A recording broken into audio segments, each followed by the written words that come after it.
누가복음 8장을 통해서 네 가지의 사건이 나오는데 예수님께서 풍랑을 잔잔케 하시면서 만물을 주관하신다는 사실을 말씀해 주고 있고, 어제 또 우리가 본 것처럼 귀신 들린 거라사 지방의 사람을 고쳐주시면서 귀신을 내어 쫓고 귀신을 주관하시는 것을 또 보여주셨습니다.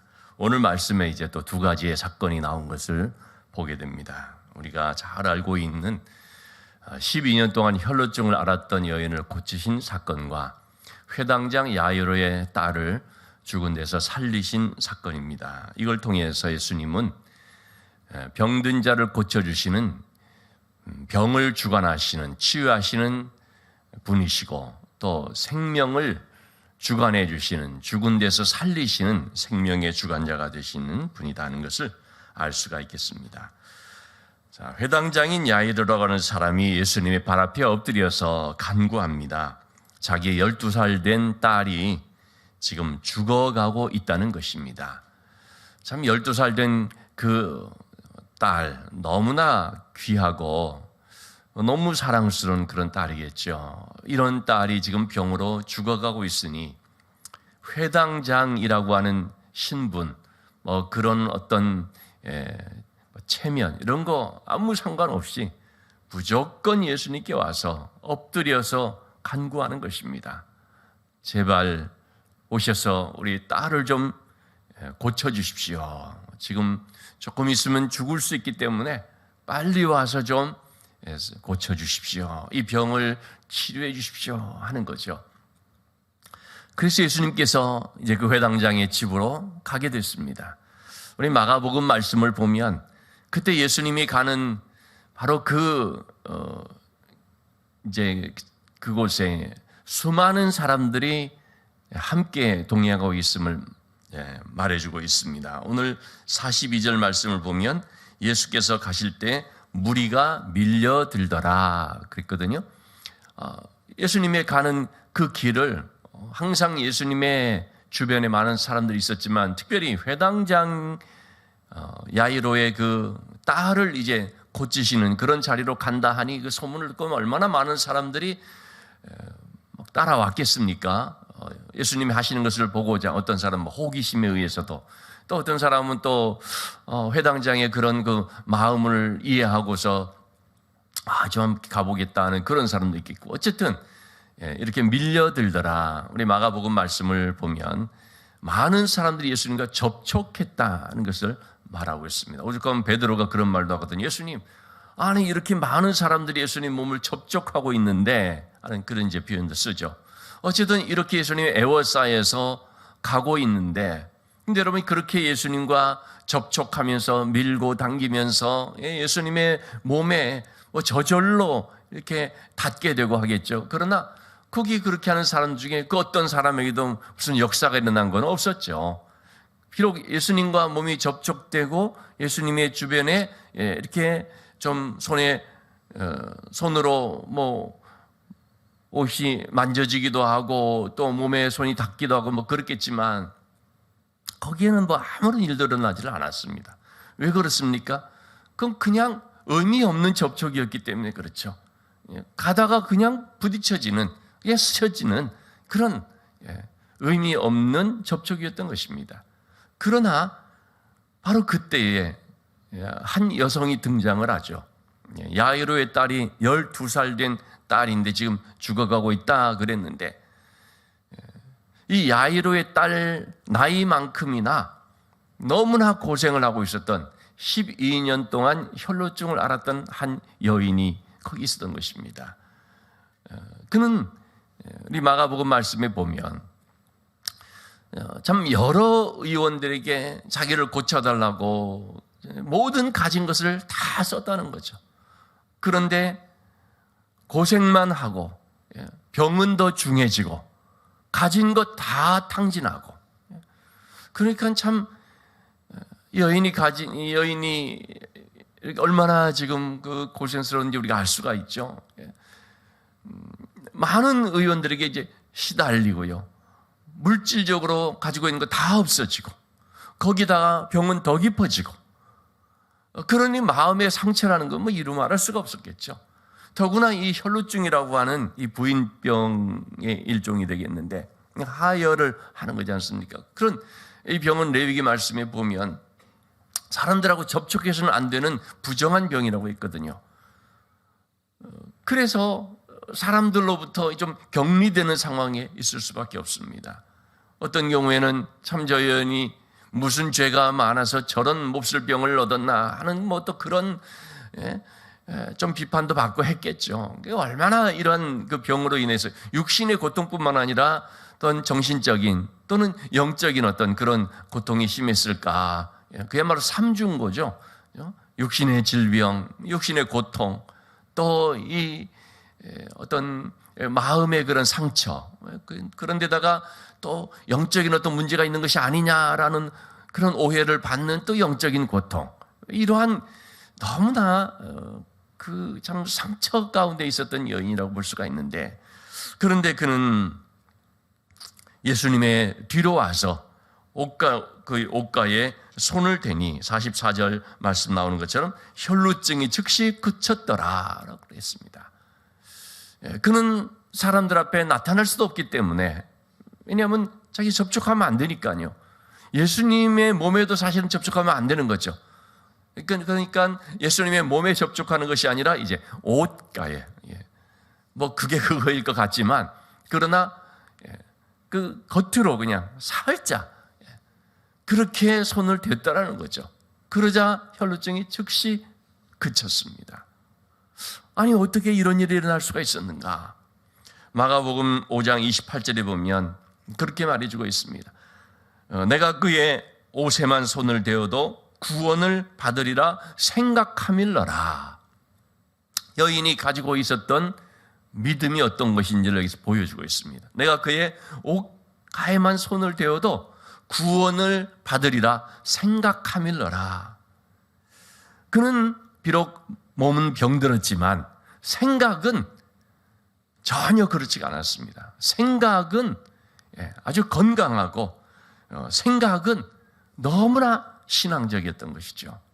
여러분, 몸은 말짱한데, 몸은 건강한데 생각이 병든 사람들이 얼마나 많은지 모르죠.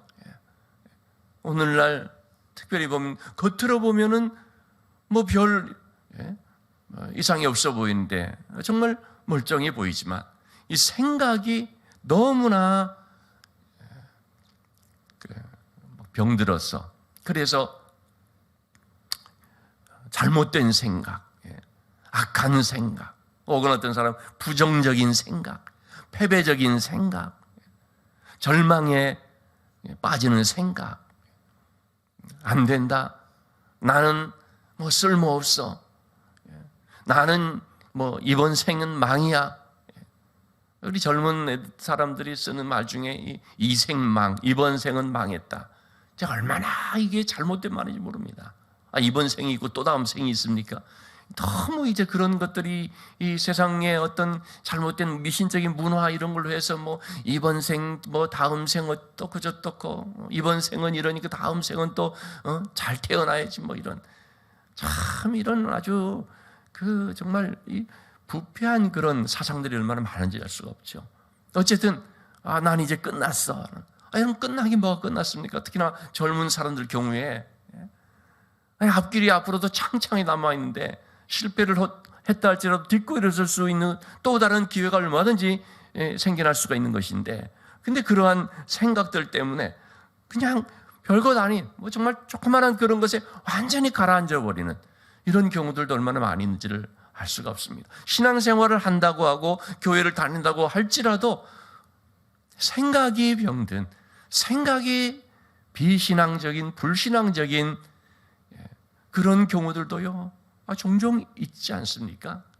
교회를 다니며 말씀을 듣는다고 하지만 전혀 그 말씀의 터치가 일어나지를 않으니까 자기의 형편을 보면서 자기의 판단으로 그래 나는 안 돼, 하나님의 말씀에 귀를 기울이는 것이 아니라 사탄의 말에도 귀를 기울이면서 그 말에 아멘을 하면서 그래 나는 안 돼, 하나님이 나를 사랑하지 않는가 봐, 뭐 하나님이 나와 그를 함께하지 않는가 봐, 이런 식의.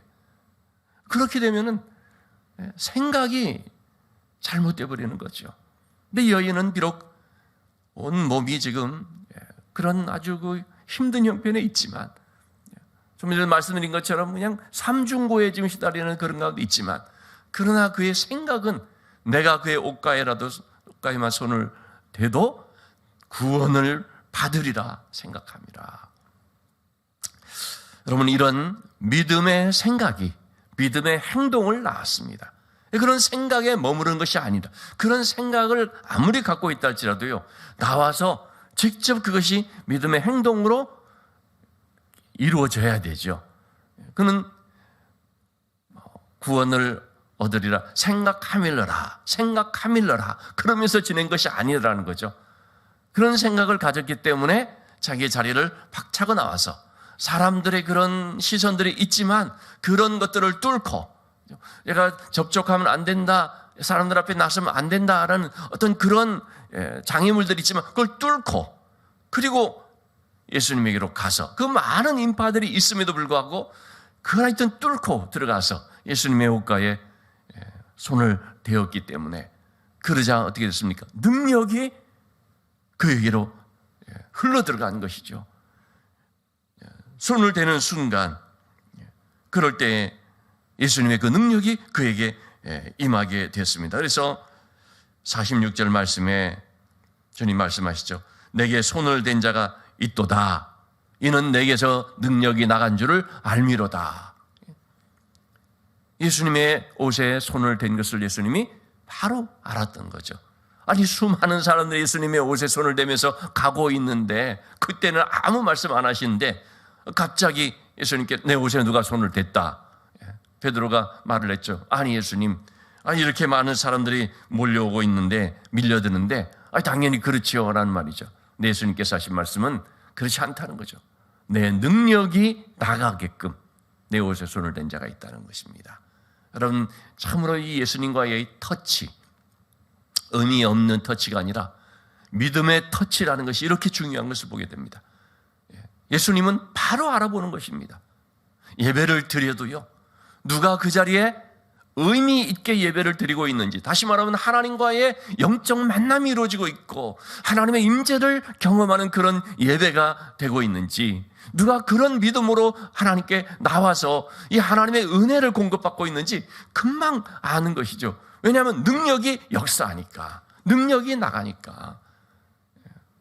그래서 참 우리가 예수님의 이 능력을 힘입기 위해서, 그 능력이 나에게 임하기 위해서, 예수님의 능력이 예수님에게 머물러 있는 것이 아니라 그것이 바로 내 능력으로서 나에게 역사하는 능력이 되기 위해서는 단 한 가지 믿음의 터치가 이루어져야 되는 것이죠. 이 믿음. 이 여인의 믿음은 어떤 믿음입니까? 간절함, 절실함이 담긴 믿음이었습니다. 그런 그 간절함, 절실함 때문에 여인은 정말 온 그런 힘을 다하여서 정말 올인하는 그런 심정을, 몰입하는 그런 모습으로서 예수님에게 다가갔고 예수님의 옷자락을 만졌던 것이죠. 여러분, 이 절실함, 간절함이라는 것이 얼마나 중요한지 모르죠. 믿음으로 우리가 한다고 할지라도 사람마다 믿음도 다르지만 이 절실함의 절박함이 이제 다르죠. 그런 절박함 속에서 하나님을 향한 큰 그런 믿음을 가지고 나갈 수가 있고, 기도도 다르죠. 기도도 정말 간절함의 기도가 될 수가 있죠. 얼마 전에 제가 이 조혜련 씨, 우리 방송인인 조혜련 씨, 우리 교회도 와서 간증도 했었지 않습니까? 이분이 기독교 방송에서 어떤 그런 이제 성경 공부하는 그런 내용 속에서 얘기하는 걸 좀 들었는데, 동료 이제 개그맨 방송인인 박명수 씨 얘기를 하는 거예요. 박명수 씨, 그러니까 자기가 같이 이제 오랜만에 같은 프로를 하게 돼서, 그래서 이제 대기실에서 항상 자기는 이제 성경을 보니까 성경을 펴서 보고 있는데, 박명수 씨 그걸 보고서 성경을 보냐고, 아니 나는 뭐 늘 성경을 본다 이렇게 했더니 박명수 씨가 하는 말이, 자기가 얼마 전에 있었던 일 같아요. 조카가 아파서, 그래서 이 조카가 참 병이 낫기를 이제 간절히 그렇게 원했던 것입니다. 너무 이제 아마 많이 아팠는지. 그래서 박명수 씨가 이 조카가 만약에 조카를 낫게 해주신다면 내가 교회 다니겠다고 막 그렇게 하면서 기도했나 봐요. 교회를 안 다니는 그런 사람인데, 그런데 이제 그렇게 참 이 간절한 마음을 가지고 기도해서 그런지 조카가 나았다는 거예요. 그래서 교회를 나가게 됐는데, 내가 하여튼 교회를 일단 나갔으니까 평생 내가 교회를 다닌다, 그렇게 이제 선언을 했다고 하면서 지금 교회를 이렇게 다니고 있어서 너무 기뻤다고, 아니 그런 얘기를 이제 하는 것입니다. 참 여러분, 정말 사랑하는 그 누가 병들게 되니까 정말 내가 절실하게 참 기도하면서, 간절하게 기도하면서 한번 그렇게 해야겠다. 거기에 참 하나님께서 그런 응답 주시는 역사가 있으니까 내가 이제 정말 온전히 믿어야겠다는 그런 일들도 있다는 거죠. 여러분, 주님의 능력의 원천은 우리가 그 능력을 받을 수 있는 그런 그것은 바로 주님과의 터치 가운데서 이루어지는 것인데, 그 터치라는 것이 바로 믿음의 접촉, 믿음의 터치다 하는 것을 볼 수가 있죠. 자, 우리 두 번째로 야이로의 딸을 고쳐주시는 말씀이 나오는데, 역시 믿음에 대한 말씀이죠. 자, 49절의 말씀을 보면 지금 여인과 예수님이 대화를 하고 있을 그때에 회당장의 집에 사람이 와서 하는 말이, 회당장에게 말하는 거죠. 당신의 딸이 죽었습니다. 끝났습니다. 그러니 선생님을 더 괴롭게 할 필요 없습니다. 굳이 이분 모시고 올 필요 없습니다. 여러분, 믿음에 있어서 이 믿음을 막고 믿음을 방해하는 이 불신앙적인 것들이 참 많습니다. 우리가 왜 믿음으로 나가지를 못하고, 왜 우리가 믿음의 터치를 하려고 하는데 이게 잘 안 되느냐? 방해가 많은 거죠. 불신앙적으로 만드는 요소들이 참 많은 것입니다. 야이로에게 있어서 세 가지의 그 내용을 우리가 좀 볼 수가 있습니다. 첫째, 다 보면은요, 그 야이로에게서 온 사람들, 야이로와 같이 있다는 사람들, 야이로를 뭐 위한다고 하는 그런 사람들이 막는 거예요. 그런 사람들이 방해꾼이라는 거죠. 야이로의 집에서 온 사람들이 뭐라고 합니까? 선생을 더 이상 괴롭게 하지 마시옵소서. 올 필요 없다는 것입니다. 와도 소용없다는 것입니다. 죽었는데 뭐 이분이 무슨 의미가 있느냐? 그런 식으로 이제 야이로로 하여금 낙심하게 만들어버리는 거죠. 주님이 뭐라고 말씀을 하십니까? 50절의 말씀에 두려워하지 말고 믿기만 하라. 두려워하지 말고 믿기만 하라. 그리하면 있거든요. 딸이 구원을 얻으리라. 두려워하지 말고 믿기만 하면 딸이 살아나는 역사가 있다는 걸 주님 분명히 말을 했습니다. 딸이 죽었다는 얘기를 들었죠. 그렇지만 두려워하지 말고 믿기만 하라. 자, 그러면서 이제 베드로와 요한과 야고보와 또 부모 외에는 함께 들어가기를 허락하지 않고 그의 집으로 이제 들어갑니다. 그런데 52절 말씀에 두 번째로 또 야이로를 방해하는 사람이 나오죠. 모든 사람들이 아이를 위하여서 어떡합니까? 울며 통곡하며. 울며 통곡하며. 여러분, 이 울고 통곡하는 게 뭡니까? 그 사람을 하여금 완전히 낙심시키는 것이죠. 그 울며 통곡하는 것은, 그것은 믿음을 완전히 상실케 만들어버리는 것입니다. 슬픔이라고 하는 것을 물론 우리가 참 함께 슬퍼하고 슬픔을 또 공감하고 그렇게 해야 되지만, 근데 여러분, 어떤 슬픔은요, 물리쳐야 될 슬픔이 있습니다. 어떤 슬픔은 믿음을 막는 슬픔이 있습니다. 슬픔을 당한 자를 우리가 긍휼의 마음을 가지고 반드시 공감해야 됨에도 불구하고 믿음의 눈으로 볼 때에 어떤 슬픔은 하나님의 역사를 막아버리는 것들이 있다라는 것이죠. 예수님이 오셨습니다. 예수님이 오셨으면 그러면 이제 거기서 슬픔이 그쳐져야 되거든요. 예수님이 오셨으면 눈물이 그쳐져야 되거든요. 이 통곡과 눈물이 뭡니까? 예수님의 그 믿음의 역사를 기대케 하고 예수님께서 하시는 그 일에 대해서 바라보며 나가도록 하는 그것을 좌절시켜버리는 그런 분위기, 그런 정서거든요. 예수님이 오셨으면 이게 그쳐져야 되는데, 그런데 계속 그렇게 하죠. 그러니까 예수님이 뭐라고 말씀하셨냐면 울지 말라는 것입니다. 울지 말라. 슬픔과 눈물을 그치라는 것입니다. 아우성을 치고, 다른 성경에 보면 헌화하다, 그냥 그런 그 떠들썩한 소리로 말이죠, 그렇게 만들어버리는 그런 거, 그거 그치라는 거죠. 그래서 다시 말씀, 죽은 것이 아니라 잔다. 예수님은 죽은 것이 아니기 때문에, 자고 있기 때문에 그쳐라라는 것입니다. 자, 그러자 53절 말씀, 세 번째로 야이로의 믿음을 방해하는 사람들이죠. 그들이 그 죽은 것을 아는 거로 비웃더라. 예수님의 이 말씀에 대해서 비웃더라. 예수님이 말씀하시면 그 말씀대로 되거든요. 그 말씀이 사실이거든요. 우리 눈으로 보기에는 이런 것처럼 보여도 예수님께서 그러지 않다 그러시면 그 예수님 말씀이 맞는 거거든요. 근데 거기에 대해서 반박하는, 우리 자신도 그럴 때가 있죠. 예수님 아닌데요, 예수님이 틀렸는데요. 여러분, 그렇게 말하면 그게 맞는 것입니까? 아니지 않습니까? 예수님께서 아니다라고 하시는데 거기에 대해서 비웃는, 그것이 바로 믿음을 막는 것입니다. 하나님의 말씀에 대해서 비웃는, 그것은 믿음을 막는 것입니다. 안 된다라고 할지라도 하나님은 된다라고 말씀하시는데 그 말씀을 비웃어버린다면 그것은 믿음을 막는 것이고, 그것은 믿음의 역사를 무너뜨려버리는 그런 어떤 분위기, 그런 세력이 되는 거죠. 그래서 예수님께서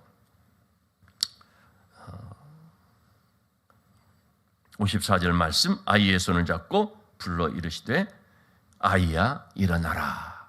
이거를 이제 아람어로 기록된 그런 부분은 달리다 굼이라고 했죠. 달리다 굼, 그럼 일어나라. 아이야 일어나라. 그러자 이 아이가 55절에 보니까 그 영이 돌아와 아이가 곧 일어나거늘 예수께서 먹을 것을 주라 명하시니라. 예수님 말씀하시면 그 영이 돌아온다는 것입니다. 돌아올 수 있다는 것이죠. 왜냐하면 예수님이 바로 생명을 주관하시는 창조주이시기 때문에 우리는 이 말씀들을 통해서 만물을 주관하시고 영적 권세 귀신을 주관해 버리시고 병을 주관하시고 생명을 주관하시는 예수님을 분명히 알고 완전히 정말 제대로 믿어야 하는 줄로 압니다. 예수님은 이렇게 모든 것들을 다 주관해 주십니다. 자, 그런 예수님의 역사에 그 통로가 되는 것이 뭐라고 했냐면 믿음이라고 했습니다. 그래서 두려워하지 말고 믿기만 하라. 오늘도 우리에게 주님께서 하시는 말씀은 이 동일한 말씀이겠습니다. 두려워하지 말고 믿기만 하라. 예수님의 능력을 믿는, 예수님의 신실하심을 믿는, 언약의 말씀을 우리가 믿는, 바로 그것이 믿음이라고 하겠습니다. 믿음의 기도로, 믿음으로 접촉하면서 그 믿음의 역사가 우리 안에서 일어나는 것을 체험하는 우리의 삶이 되어야 할 줄로 믿습니다.